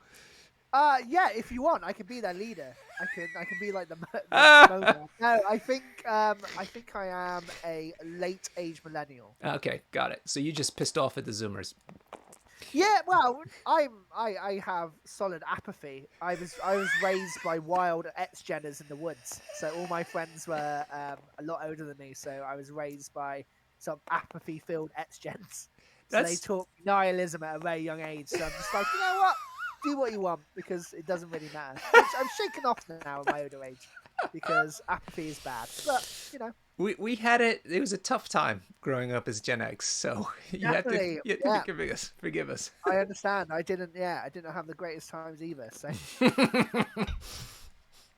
we all got it. But yeah, I think the Zoomers are doing okay. Like, hey, Zoomers out there, like and subscribe to Norbit. He does a great job. Yeah, listen to your leader. Yeah, listen to your leader. I'm the leader. Listen to me. After this full gin, then Yeah, we'll see how much of a leader I am. But right now, I think they respect that. I think they do. It is very colourful. It is a colourful gin. The gin of my people. Right, Kingpin is gonna do win Honey Badger. This is just terrible. Oh no! I would actually like to have, personally, maybe, because he's only got one power, so I would have maybe moved, thrown Star-Lord, and just moved back. Yeah, got it. Because he seems more dangerous, but hey. Yeah. 5 hits, but no saves. This is dice are not helping Tristan. I mean, you can't count on dice to help you win games, but gosh, No, definitely not. it'd be nice if they do kind of come around your way. Yeah. That's always the worst as well, when you feel you've been put in bad positions to make bad plays. Like, you haven't made bad decisions, you've just been put in a scenario where any decision you make is just bad. And Yep, then for your dice not even to help you on that, it is a bad feeling. it's bad, and he should feel bad. Yep, it's bad and you should feel bad. That's a t-shirt. That's a Norbert t-shirt right there. 2 thumbs up. It's bad and you should feel bad. 2 thumbs up. That's what you need. That will get the Zoomers on board. Yeah. Okay. You need that merch. That Dada, absurd, nihilistic humor that they love. I do like a bit good dada. Yeah, okay, cool. Attack, move, and then just throw Star-Lord. I like it. He's only got one power. You can't hit him one on the first hit. Boop. Yeah, you can't even move, hit him one, and get onto a point. So yeah. What cards have we got? Anything? Level Spit Fist might help if he gets a move and so on. Yeah, that's a good point. Looks like Groot once again in on the action though. Yeah, true. Kingpin will be getting cover though, right? Because I think he's within one of that car. Yeah, so, could be. Yeah. Oh no, Kingpin's It's size 3 too and big. the car's size 2. Yeah. So he won't be getting cover. No cover. He's looking over the top of the car, staring down at Groot. Would have Sasha says here, and he is correct. Would have been funny if Mike versatile strategy into Kingpin leadership and passed the cube to the back line. So yeah. Definitely would have gotten style points for that. Definitely. That's the thing with that card, and me and Mike were talking about on the weekend, like versatile strategy in this list, that dilemma you put to your opponent of going, okay, I don't have Kingpin's leadership, but you have to play like I have it on Gamma for the entirety of the game, because at any point, and sometimes, you can play aggressive Criminal Syndicate, like I used to do when you play Ant-Man and you try to get those early points, but actually, to be able to, get decent rerolls and be aggressive turn 1 and turn 2, and then flip when Kingpin can double move onto the back point and then play more of a late sort of tempo game, I think works for them better. So, I just checked that card. That versatile strategy doesn't cost anything either. no, it just has to be done at the end of their activation, I think, or end of their turn. Something like that. Let's take another look. An ally play a character with active leadership ability may play this card. So you have to be playing one of the leaders that you want to flip it to. Yeah, exactly. And you do, Sasha. You have 2 leaderships because you always have it over their head. And Sasha's pointed out that card is you don't have to do it in that character's activation. So yeah, they just have to be alive, right? If they're obviously flipped, then you won't be able to play it. But Kingpin, 7 health, pay 1 to a reduction. Like if you start with Daredevil, then Kingpin's pretty much always going to be able to play it when you need it. So The only risk is that sort of gambling game you're playing of you don't want to flip to that leadership once all your people are flipped anyway, because then you're not healthy and it'll have no effect. But Right. Shadowland Daredevil has moved to the center point, probably just guarantee scoring it. yeah, no more ninjas. I like that the ninjas turned up, stole a cube, and went goodbye and Bye. vanished. And we haven't seen them since. We don't know what they're doing. That happened to me in my game last week. I never really had a good option to try to get him back on the table, which was an Yeah, interesting lesson. they just disappeared. Come on, great. Get some hits in. So. Targeting Winter Soldier, which is the right choice, I feel, in this scenario. Yeah. Only needs to do 1 damage, or has damage already been taken? There we go. Yep. Cubes went down. So now there are 2 cubes on the floor. But that is a move and an attack from Groot, so Yeah. no one's going to be able to pick it up. So Mike's only got Hood left. You just double move and pick it up, right? Yeah, it seems like it. Trade 2 points for 1 point sitting on the back. It's Winter Soldier off the table. Yeah. Yeah, Oh. you just move Hood twice, pick them both up. I don't know where you put the other cube to. Did you just stack them up? Or... Actually, he doesn't even have to do that. He could just walk on the... He doesn't do anything because he's... No, he doesn't have to do anything, but, more points and more points, no bit. Yeah. Get those sweet points. Get those sweet, sweet points. Now you're thinking like a zoomer. See? You gotta get those points. Someone's pointed out that Hood went first this round. I've forgotten that far back, so maybe he didn't get a tick mark. Okay, cool. Yeah, so I think that is it. Yeah, because Mike's got 2 cubes, he's got the middle, and he's got the back, so Yeah, that's so- 5 altogether. Yeah, and so he's at 18 points to 7. Yeah. Right, Marcus, I'm going to hang up on you, and you and I will join up again in their channel. No problem. Okay, see you there.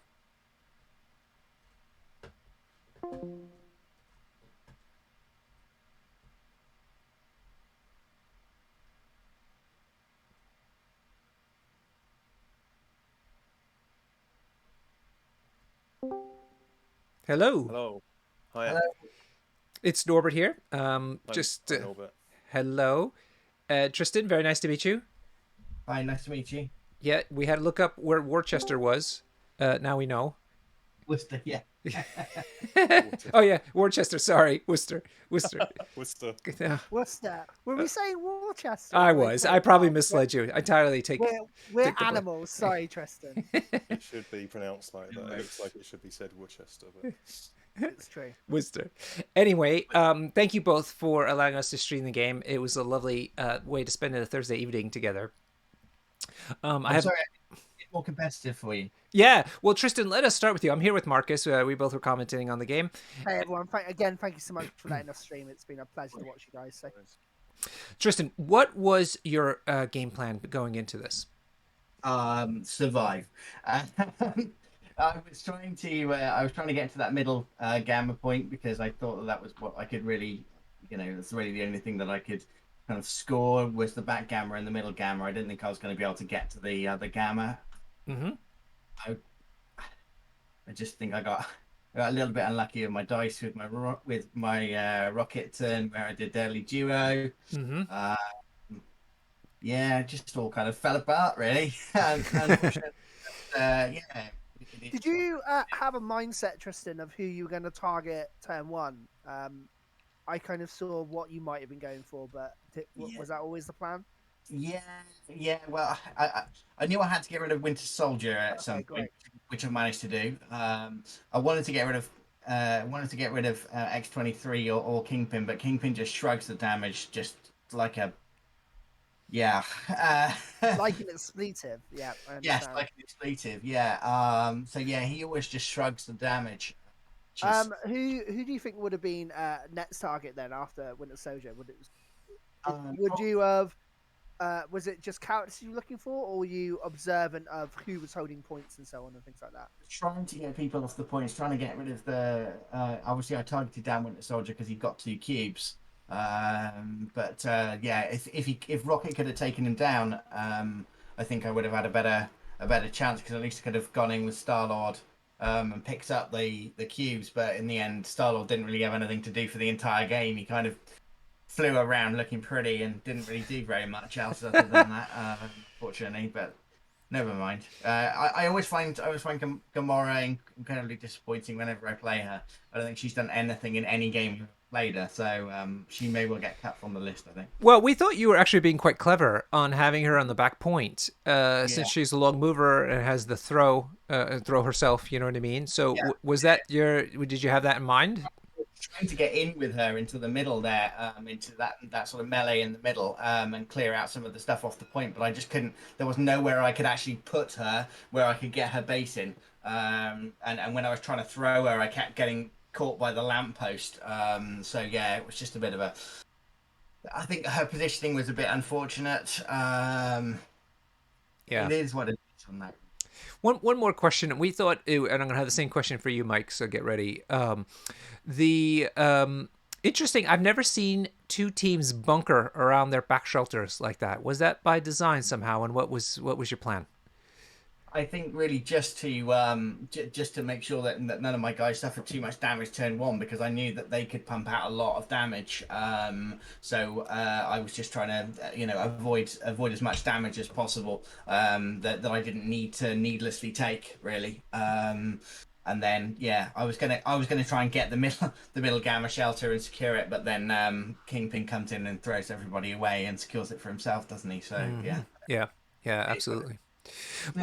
Mike, let's talk to you then. I think it was more obvious to us why you might want to bunker around your back shelter because of the generally long ranges that Guardians has. Was that your thinking? Yeah, I was acutely aware of the fact that Gamora could have come in from miles away. Star-Lord and Rocket could just like plink, plink, plink. Mm-hmm. I was kind of always counting like the turn of who was going to go last, and I always had it in my back pocket at any point. I could just switch over to Kingpin's leadership to just score it, snatch points. I was going to say, it's one thing I noticed, Mike, like your priority awareness is very good that game in regards of a kind of always going second, making sure you always kind of have that matchup, and ignoring people like Honey Badger to a point, they can't contest. So. Yeah, it was.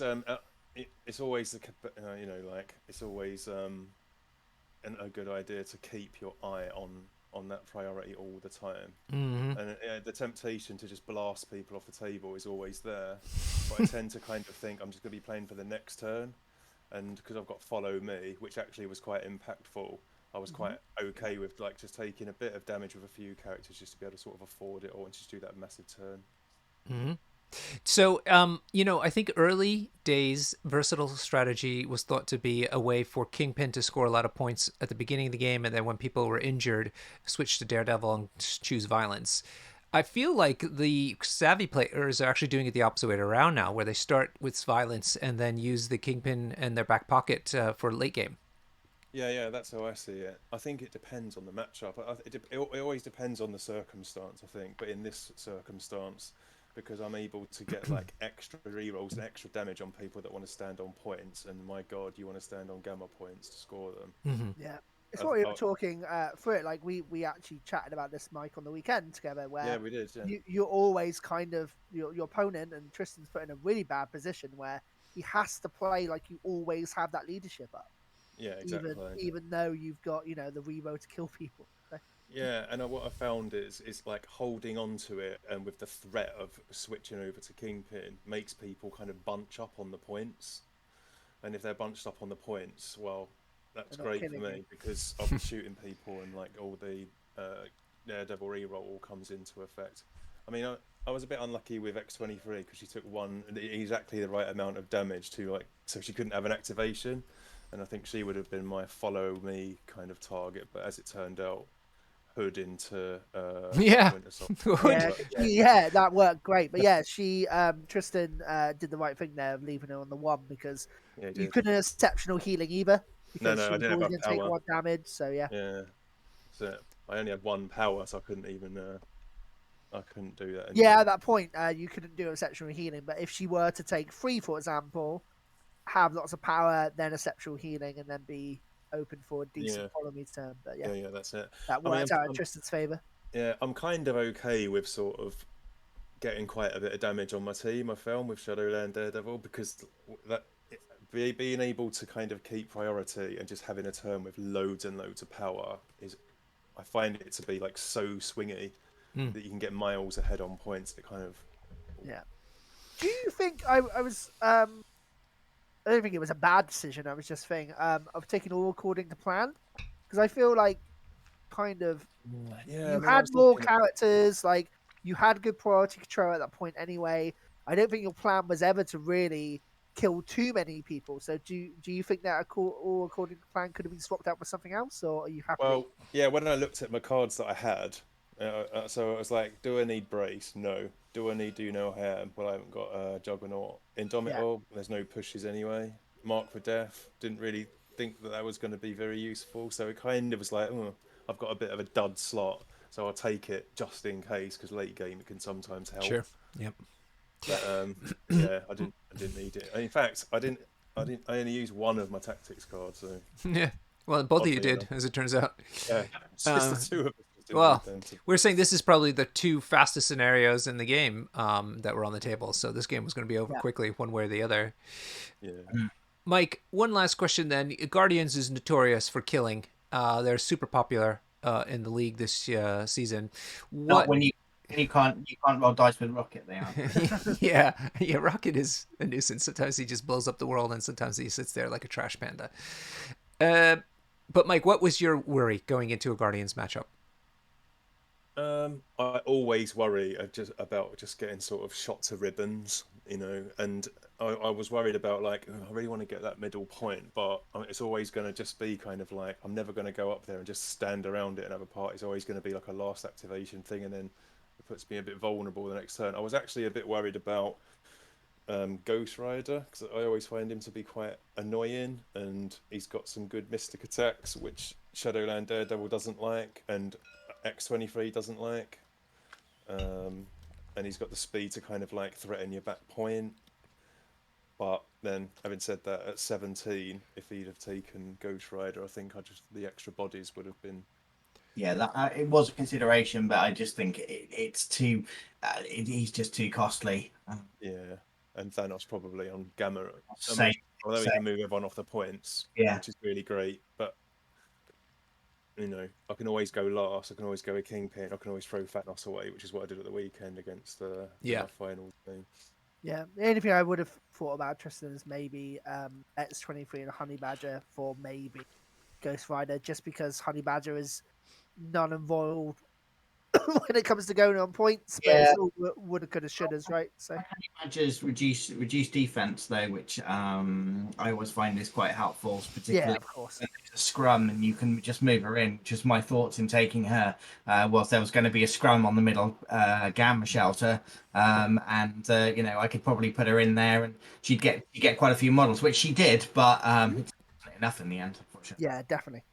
Yeah, I did like your play when I mean I couldn't avoid it. I knew it was coming where X23 I shot Honey Badger, then X23 came in and ended up here and just started going ham and just like ripping my models to pieces. And that's always a worry. I was starting to have a bit of a sweaty moment there, thinking, "Oh, she's just going to murder everyone." Yeah, I played against Anthony Paul recently at ProTech, and his X23 killed my entire army. A Oh fellow God. wizard bro. But yeah, Everyone died to Anthony's X23. He's giving me nightmares. Yeah. yeah. Just, she's a good character. I like X23. I find her to be really good, which is why I was keen to take yours out as well. So yeah. Yeah. All right, Yeah. Tristan. I think this was your first loss.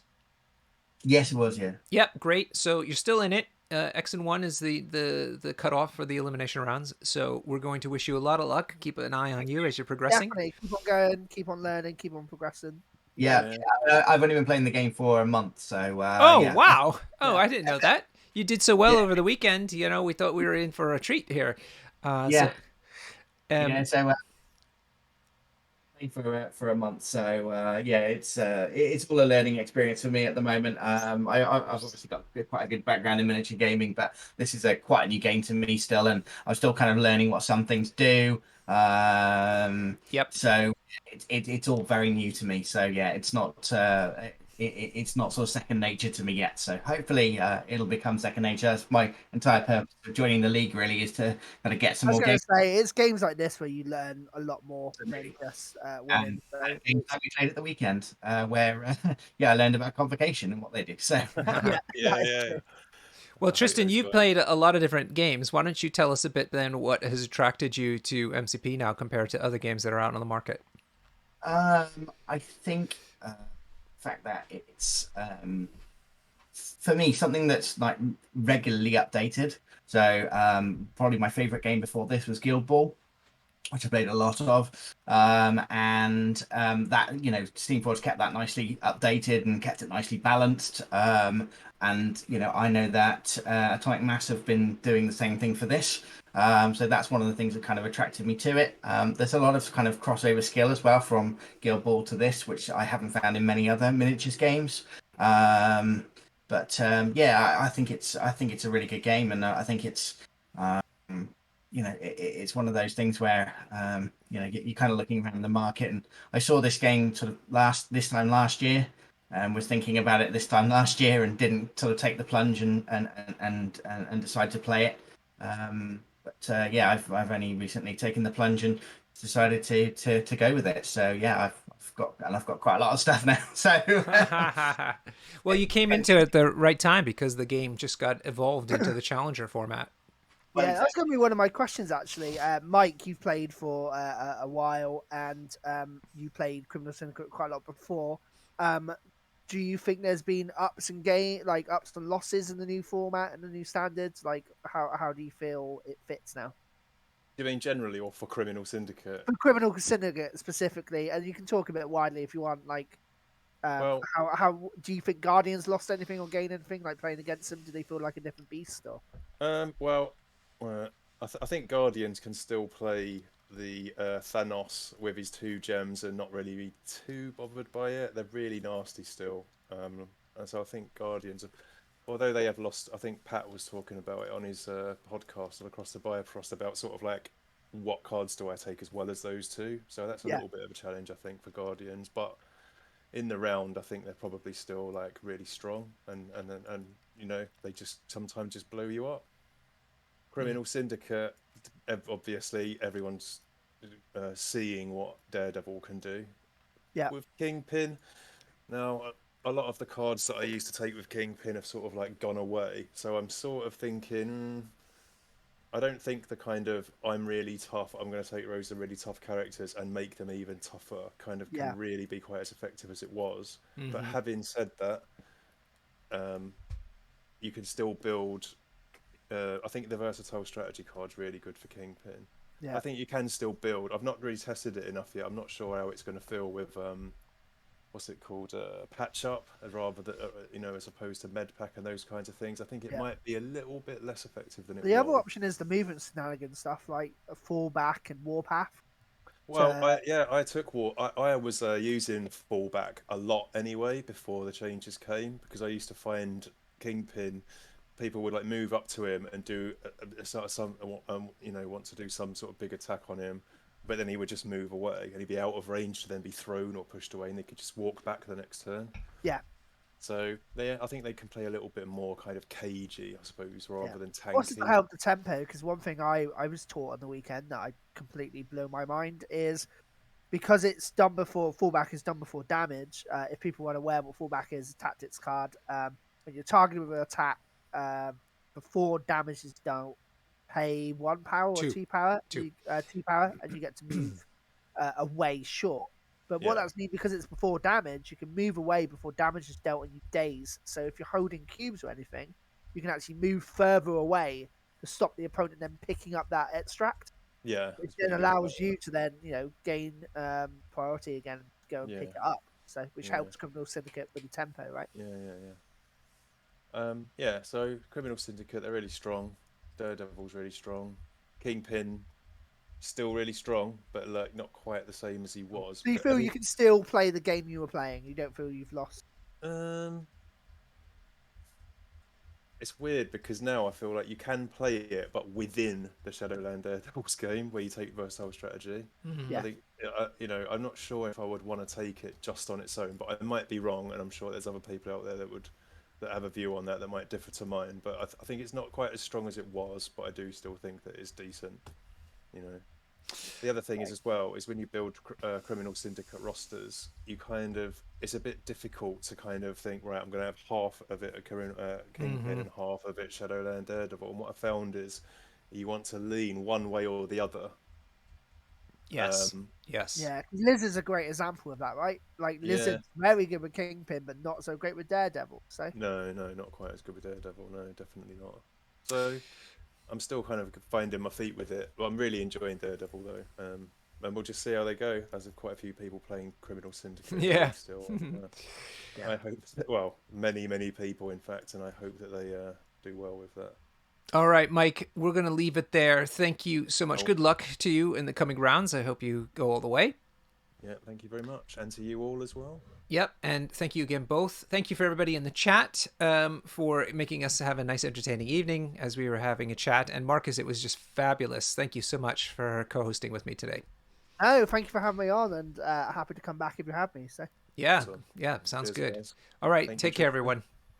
See you later. Take bye care, everyone. everyone. Bye everyone in chat. Thank you, Tristan. Thank you, Mike.